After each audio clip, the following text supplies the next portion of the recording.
As he spoke, he suddenly started acting strangely, as if a splitting headache seized him. His lips twisted into a grimace, and he let out a sharp hiss. Pressing his hands against his temples, he shook his head and began to babble incoherently. "Shut up, old fool, I'm not going to listen to you. You said Lan Zhan hates me? Doesn't like a vulgar and reckless person like me. You said he's a refined and upright gentleman who adheres strictly to etiquette and would never be overwhelmed by me to the point of being unable to get out of bed. But he wants me. He really wants me. All right, I'll behave and won't bully your disciple. Just don't scold me so harshly." Wei Wuxian's voice grew quieter and quieter, as if he was trying to shrink into a tiny snail, trembling and curling up by Lan Wangji's leg. It seemed like he was struggling with a strange voice in his head, enduring great torment, trying to refute it with difficulty, and started to whimper softly. Watching these almost neurotic actions, Lan Wangji felt confused, somewhat frightened, but also deeply concerned. He hurriedly reached out to pick him up. "Wei Ying, who exactly are you talking to?" Wei Wuxian was startled by his words and peeked out from his metaphorical snail shell, casting a panicked glance at Lan Wangji. Lan Zhan, do you dislike me? Do you hate it when I touch you? Do you not want me at all? I know I'm always messing with you, but if I don't do it, I'm not sure if you really like me, if you really want me." Lan Wangji felt a sour, bitter taste rising in his throat. What had he done? Almost frantically, Lan Wangji searched his memories, questioning himself over and over again. What had he done?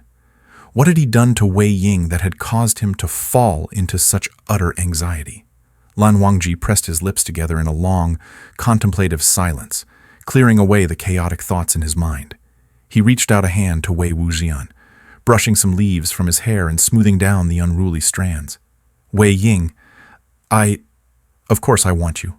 Tethered by the emotions that had been unspeakable for so long, he struggled to understand the strange stirrings in his heart. For the first time in his life, he felt his way toward expressing them clearly to Wei Wuxian. He stammered, "Ever since the day you kissed me under the tree, I've had all sorts of strange thoughts I've never had before. Every time you smile at me, I feel like I'm going to get sick. I don't know what's happening to me. Sometimes, just seeing you sitting alone or lying in bed, I always want to do all sorts of things to you. After we made love for the first time, I even more. Wei Wuxian was stunned as he listened. As Lan Wangji spoke, his head lowered, and a strand of black hair, perhaps hiding his flustered and shy expression, brushed past his ear. Wei Wuxian reached out and gave a flick, touching the jade-like earlobe, which was unexpectedly scorching hot. Following the movement, he pinched the small thing between his fingers. Lan Wangji raised his head and suddenly stared at him in a daze. Lan Wangji's eyelashes drooped, and he placed one arm around Wei Wuxian, leaning in to give him a gentle kiss on the lips. When they parted, he found himself unable to speak anymore. His chest rose and fell slightly. Lowering his head with utmost seriousness, he took Wei Wuxian's hand into his own, the very hand that had personally accepted his forehead band on their wedding night. Growing up surrounded by rituals and classical teachings, he had known since childhood that the bond between husband and wife was part of the natural order of the universe, akin to the relationships between father and son, brothers, and mentor and disciple. It transcended the individual, signifying a union with one's destined partner. But what is affection? What does it feel like to be enamored with someone? What does it mean to love someone? And what is the strange, stirring sensation awakened within him in the presence of someone he likes? The 15 years of his young life, simple and almost devoid of excitement, were spent reciting scriptures, playing the guqin, meditating, and practicing swordsmanship day after day. He had never thought about these things. No one had ever told him about them, and the vast collections of books in the Lan family's library held no records of such matters. In the Lan family, no one would ever discuss such things. Under the shade of the forest trees, where a bird's nest had been knocked down, amidst the green grass and chirping cicadas, for the first time, Wei Ying approached him. His overwhelming presence came like an intoxicating fragrance, wrapping around his nose, locking his senses, and invading his consciousness. It left him breathless. Wei Ying's black eyes glistened with a touch of water, looking at him with both apprehension and sincerity. It made his heart skip a beat, made him feel submerged, and made his fingers fly across the strings of his guqin. Those nights, when Wei Ying's lips pressed against his own, and the soft, moist little tongue gently teased him, his heart would start to pound incessantly like a block of tofu. The strange sensations would almost drive him mad, pushing his consciousness to the limits. Out of his mind, unable to think, and even less able to move. His whole body would become stiff like a plank of iron, unable to command even a single finger. That night, when they made love for the first time, it felt as though he no longer recognized the Wei Ying in front of him, nor did he recognize himself. Why, in front of that person did his impulses lay bare, as naked as a newborn baby, with nothing to hide, nothing to conceal.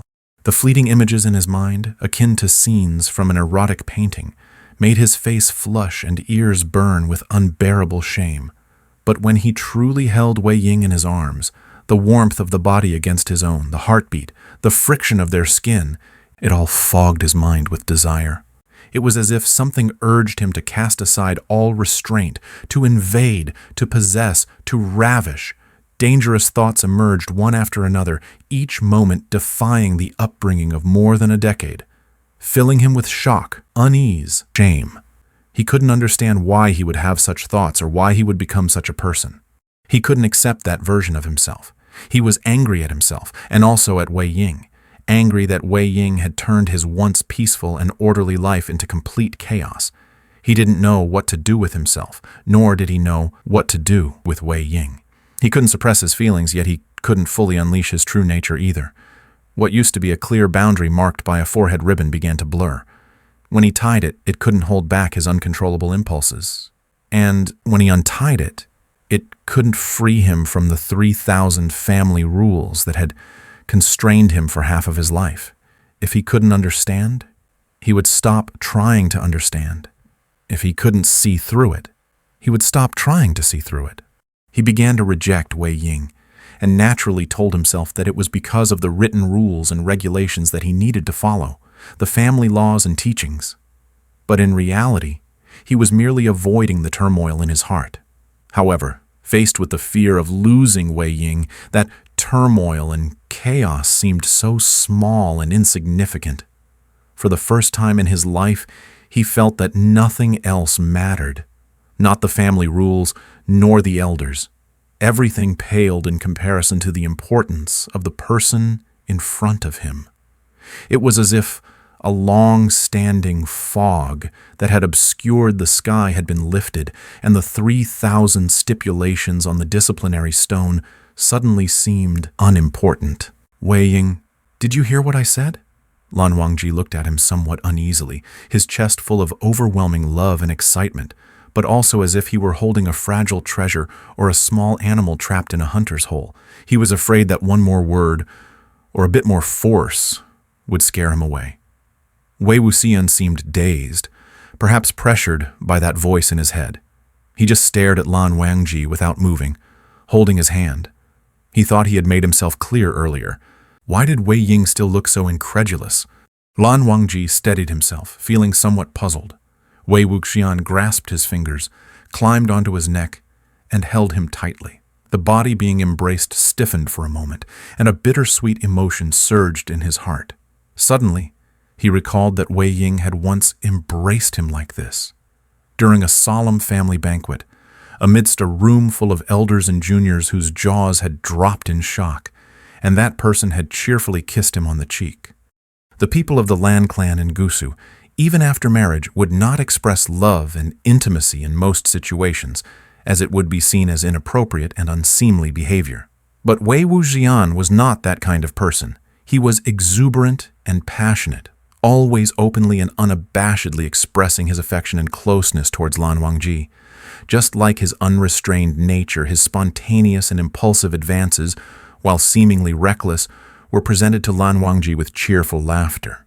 a heart beating loudly with earnest love and sincere feelings.